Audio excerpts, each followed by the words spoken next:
Ini rumusnya ya. Ini jarang diketahui ini, tapi insya Allah kalau paham ini, insya Allah senang menikmati. Tapi jaga ya, ini rahasia di antara kita aja nih. Gini, dalam fikih rizki itu ada 3 hal yang pokok. 1, rizki itu akan diberikan. Rumusnya ya, akan diberikan saat ikhtiar kita keluar. Apapun jenisnya. Sudah jelas itu. Ya. Itu ada di Quran surah ke-51. Sudah? Di ayat 22. Wa fis samaa'i rizqukum wa ma tu'adun. Dan di langit telah ditetapkan kadar rizkimu. Dan dijanjikan oleh Allah pasti diberikan. Nah, kapan itu diberikan? Ketika ikhtiar kita keluar. Jadi yang laki-laki, yang ikhwan ini, contoh ini, kita sudah siap saja untuk keluar, baru bawa map melangkah untuk menjemput rezeki Allah, ya, itu sudah ditetapkan keluar. Cuma sampainya kapan kita terima, nanti ada aturan lagi yang mengikat. Ya, sesuai dengan kadar niat nanti. Niatnya apa nih? Apakah mencari rezeki untuk kebutuhan dunia saja? Apakah mencari rezeki untuk mendapatkan ridha Allah? Ya kan? Niatnya bisa berbeda. Nah, berdasarkan niat itu nanti Allah arahkan untuk mendapatkan yang terbaik. Tapi berlaku hukum kedua, ikhtiar Anda itu telah mengeluarkan rezeki dan tidak akan menguranginya. Ya, paham dulu sampai sini dulu ya, pelan-pelan dulu. Nah, handphonenya turun dulu supaya fokusnya nyimaknya maksimal ya, supaya maksimal nyimaknya, tenang. Ini direkamnya bisa diulang nanti kalau supaya maksimal ngelihatnya. Jadi ini yang pertama dulu, rezeki sudah ditetapkan, pasti diberikan. Cara Allah memberikan, kita bergerak, itu rezeki ditetapkan turun. Jelas? Nah, diterimanya oleh kita, nanti kembali berdasarkan ikhtiar kita dan niat kita untuk mendapatinya. Innamal a'malu ya, itu dalil hadisnya. Jelas ya? Sampai sini dulu. Yang kedua, rezeki tidak akan tertukar dan berkurang. Karena kadarnya sudah pas. Ya, tepat, pas. Tidak ada yang berkurang. Dan tidak akan tertukar. Kalau Anda yang berikhtiar, tidak mungkin datangnya ke teman Anda. Mustahil. Kalau kita yang berikhtiar, tidak mungkin kepada saingan kita. Itu mustahil. Ya, kan ada persaingan dalam bisnis kadang-kadang kan. Kalau Anda yang ikhtiar, tidak mungkin ikhtiar Anda hasilnya diberikan kepada lawan bisnis Anda. Itu mustahil. Pasti jatuhnya ke Anda juga. Tidak akan ke yang lain. Kecuali dalam satu bab rumah tangga.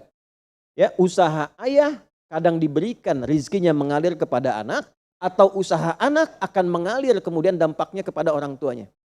Itu sudah rumus. Ya, awas hati-hati. Jadi kalau Anda ingin mudah berkehidupan ke depan, didik anak dekat dengan Allah. Ketika anak itu jadi baik, keberkahan pada anak itu akan menular kepada kedua orang tuanya. Ya, Bapak Ibu pengen haji, nabung banyak, belum berangkat, sudah antrian panjang. Kan? Tapi tiba-tiba ada orang yang tetangga anaknya penghafal Quran 30 juz, dapat hadiah haji, orang tuanya ikut, bapaknya ikut, ibunya ikut, gurunya ikut. Ya, jadi nanti ada 2 ayat di dalam Al-Quran yang menjamin usaha orang tua mengalir ke anak, usaha anak mengalir kepada kedua orang tua. Babnya keluarkan kalau ingin mudah. Nah, yang ketiga, nanti saya urutkan di papan tulis supaya memudahkan itu. Yang ketiga, ini yang paling penting untuk disadari, urut dulu ya.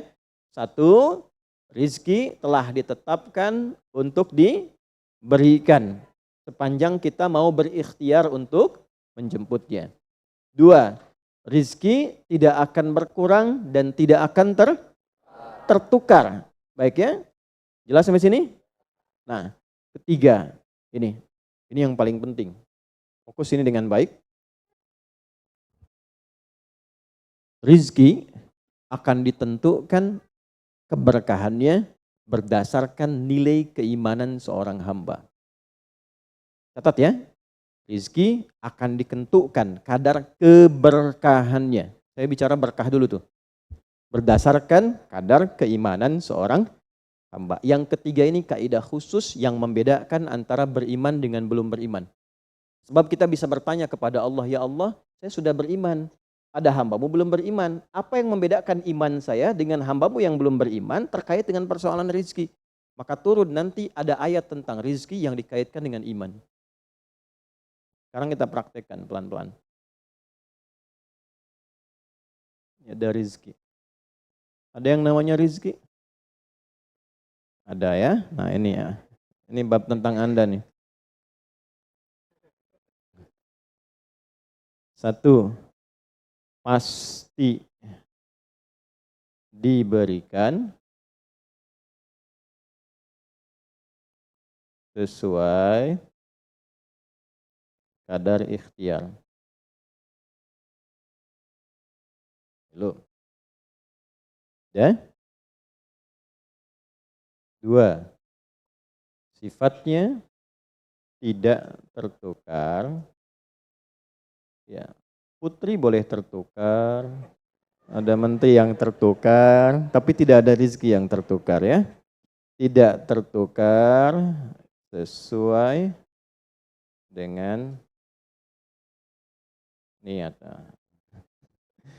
Rizki nggak butuh alamat ya Pak, udah begitu dapat langsung diberikan.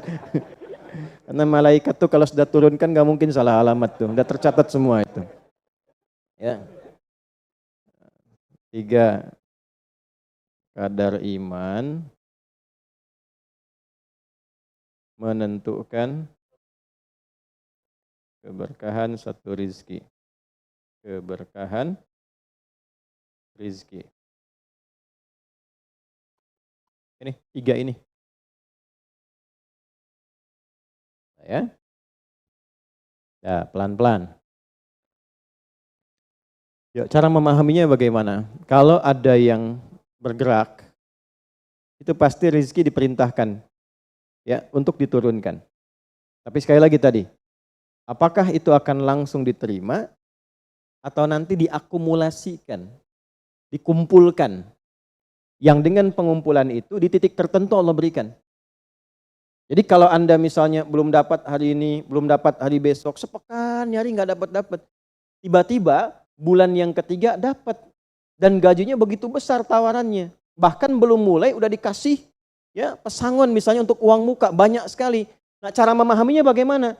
Bukan berarti ketika Anda dapat di situ besar, itu akumulasi kumpulan yang telah dikumpulkan dari ikhtiar Anda sejak awal. Paham nggak sampai sini? Paham ya? Nah, kenapa ada hukum demikian? Masuk ke sini dulu nih. Ya, saya mau tanya sebentar. Bapak Ibu, yang para ayah dulu ya, laki-laki lah terutama.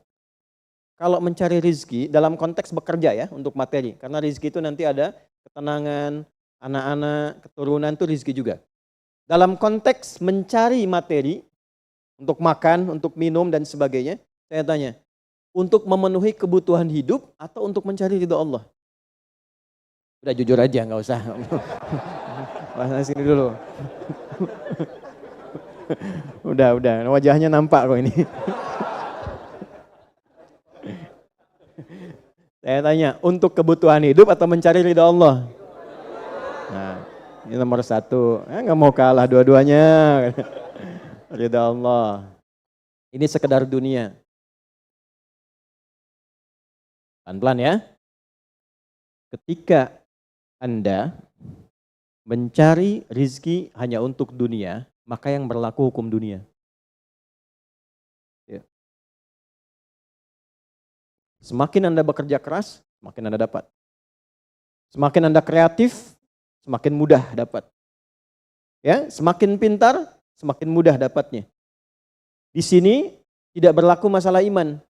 Karena semua sama, Allah tetapkan hukum dunia. Siapa yang bekerja keras, siapa yang mau kreatif, siapa yang punya inovasi, siapa yang makin pintar, mudah dia mendapatkan dunia.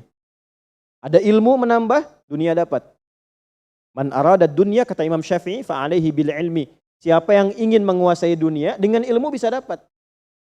Ini. Ada ilmu kreativitas, ada serius, sungguh-sungguh. Kerja yang serius, sungguh-sungguh. Itu kan? Di Tiongkok itu, kalau datang ke satu tempat, ketukin tiap pintu, nawarin barang. Ya, barang ditawarin, 1, 2, 3, 4, saking seriusnya. Orang mengerjakan apa, dia cari yang lain. Pernah dulu ada orang bukan muslim ke Saudi, mampir ke Jeddah hanya untuk lihat jemaah haji itu beli apa. Setelah itu dia pulang ke Tiongkok, ke Cina, ya. Musim berikutnya itu made in China. Semua buatan Cina tuh, yang tasbih Cina, yang sajadah Cina, dan harganya jauh di atas harga-harga standar. Itu tuh. Jadi kalau misalnya orang serius, sungguh-sungguh kreatif, inovasinya ada, bisa buat sesuatu yang orang lain nggak buat, dia bisa sukses. Hukum dunia. Gitu. Tapi semua apa yang didapatkan pun untuk memenuhi kebutuhan dunia saja. Nafsu ada di situ, persaingan ada di situ, ya, popularitas ada di situ. Makanya orang-orang yang kerjanya orientasi dunia itu pada umumnya, maaf ya, pada umumnya apa yang didapatkan hanya untuk memenuhi kebutuhan nafsunya saja. Selesai sampai sini. Nafsu itu kan nggak berhenti. Makanya perlombaannya berapa banyak? Ayo siapa yang duluan dapat 10 triliun? Siapa yang duluan dapat 20 triliun? Dunia. Dan nggak akan berhenti. Begitu dapat pengen nambah lagi. Dapat pengen nambah lagi. Walaupun yang dipakai mungkin tidak sampai ke situ. Sekarang saya tanya Anda ya. Mengumpulkan sesuatu yang tidak Anda gunakan bermanfaat tidak? Ya. Ibu misalnya mengumpulkan kayu bakar banyak sampai seruangan masjid ini, Bu. Ya. Tapi yang ibu pakai sehari cuma satu. Ya, dikumpulin 1, 2, penuh, tapi yang dipakai 1. Tapi nggak pernah puas melihat pengen lagi, sampai 10 masjid kayu dikumpulkan. Yang dipakai cuma 1. Kira-kira perbuatan semacam ini bermanfaat tidak? Nah, jika ada orang yang banyak bekerja, hanya membutuhkan sesuatu untuk memenuhi keinginannya saja, ketahuilah Anda terjebak dalam kehidupan duniawi. Mohon maaf sebesar-besarnya ya. Jadi kalau bekerjanya hanya untuk tambah tabungan lagi, cek saldo, bandingkan dengan teman-teman, tapi dari apa yang dikumpulkan tidak membuat Anda lebih baik.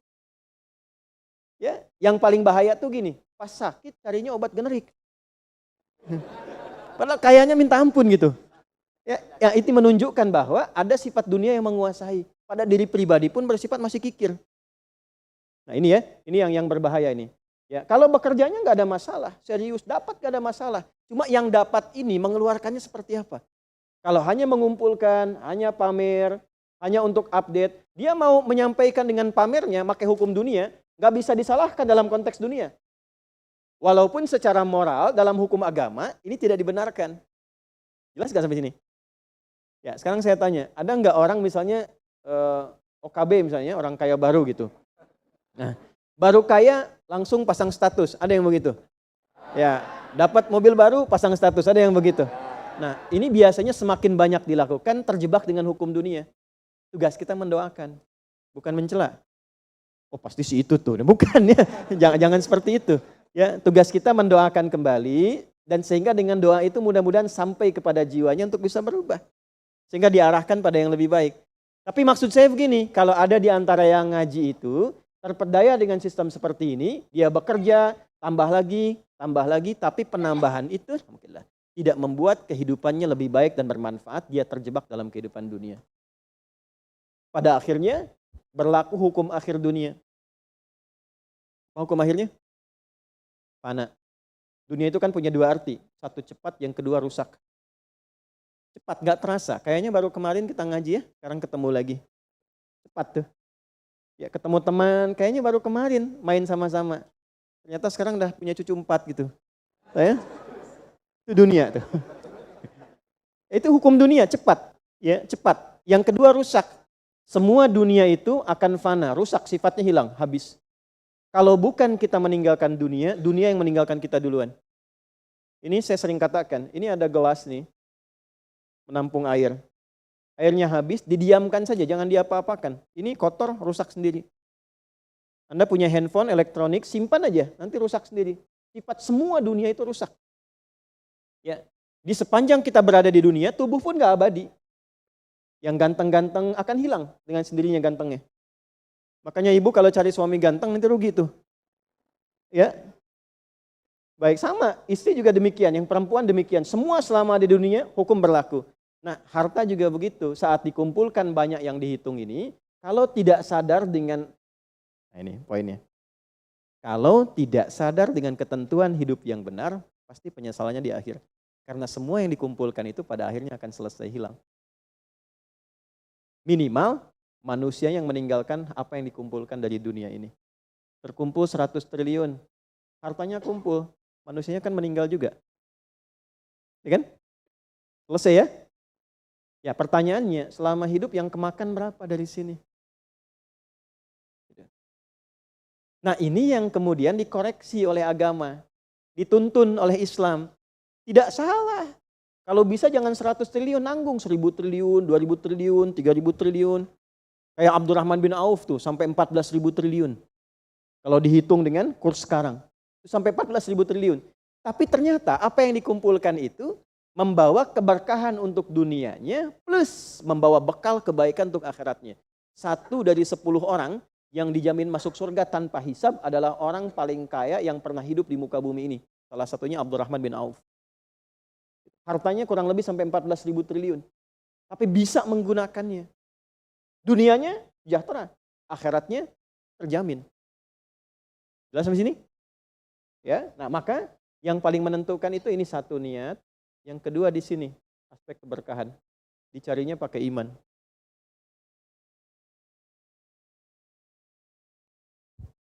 Maka niatkan yang pertama, upayakan setiap pencarian itu gunakan fungsi imannya untuk mencari ridha Allah.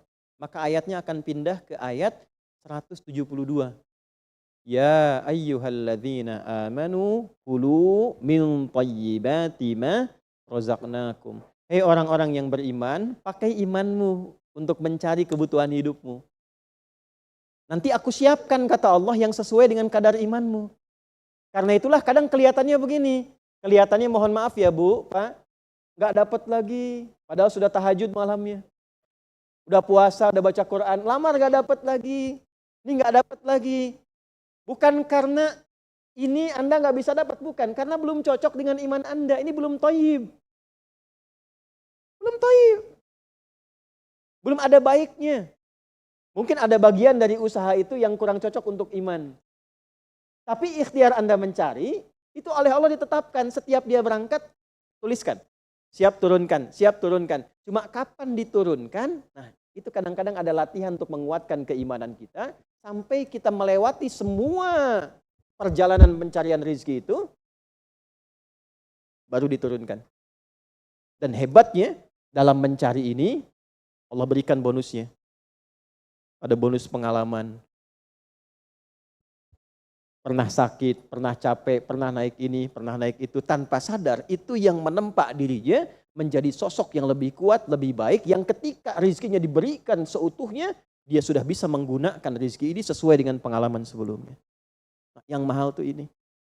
Makanya Abdurrahman bin Auf itu kan diambil dulu, dirampas hartanya, berangkat 400 km, jalan kaki, nggak bawa apa-apa, dipakai dulu ilmunya, belajar dulu jadi penyalur, dapat upah, dapat bonus dulu, baru dipakai lagi. Tapi perjalanan itu menempa hidupnya dengan iman sehingga jadi orang terkaya yang pernah tercatat dalam kehidupan di bumi sampai hari ini.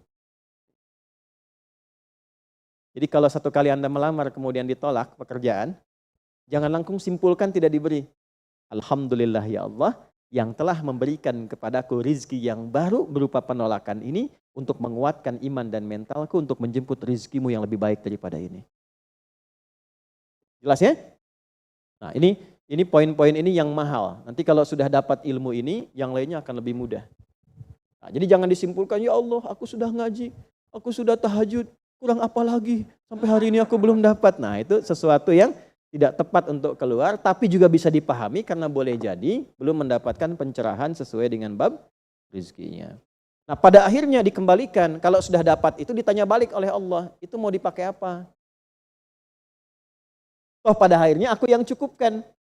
Ya, falyanzuril insanu ila ta'ami. Yang pertama kebutuhan makan kita pastikan dengan baik. Allah yang kasih, masa digunakannya untuk mencari yang tidak baik.